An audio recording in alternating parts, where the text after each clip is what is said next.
Getting a race day puncture can be really frustrating, but it shouldn't be the end to your day. They can be quick to fix, providing you have the tools for the job. And there are a couple of methods for fixing a puncture. So today I'm going to run through how to do that for a clincher tyre. And to start with, we're going to do the basic and possibly the most fail-safe solution, which is a full inner tube replacement. And for this, you're going to need an inner tube, a set of tyre levers, and then a means of pumping the tube up. And that can be a mini pump or a CO2 cartridge.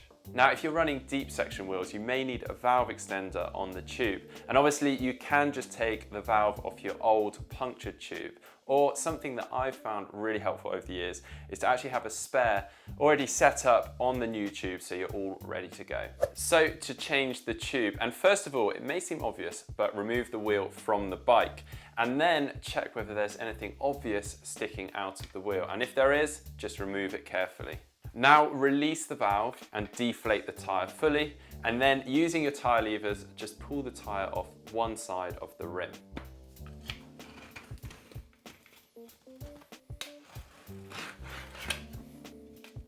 And then remove the inner tube.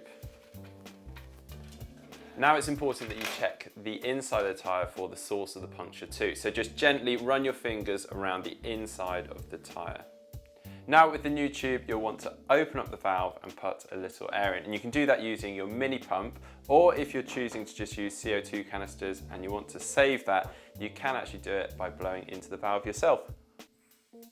Now we're on to placing the new tube into the tyre, and to start off with, we want to place the valve into the valve hole.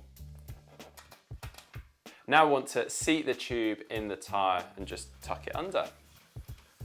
Now that you've got the tube seated, start pulling the tyre back over the rim by hand, and then when you get towards the end and it's hard to pull the tyre over, you can start using the tyre levers.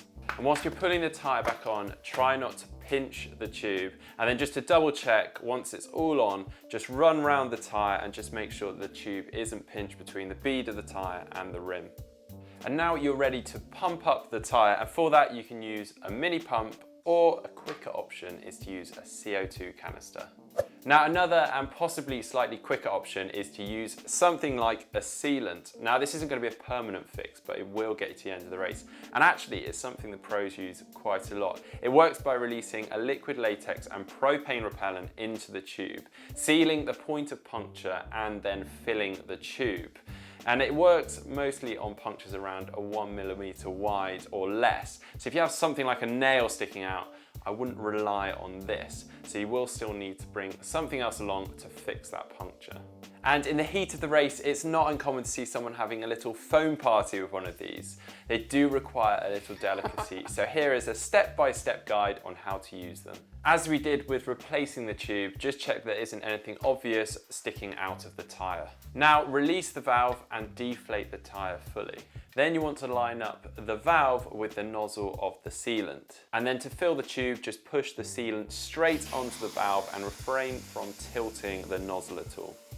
Now once it's fully released, just grab hold of the nozzle and pull straight down, and then clean off any residue and then close the valve. Then quickly rotate the wheel to make sure that the sealant is well dispersed. And it is an expanding latex solution that in theory, a whole canister should get to 110 PSI. But should you need to top it up further, you can just use a CO2 canister or your mini pump. So there we go, that is how to fix a race day puncture for a clincher tyre. And clearly one option is quicker than the other, but it is just a temporary fix. So it is worth taking all the tools to make sure that all eventualities are covered.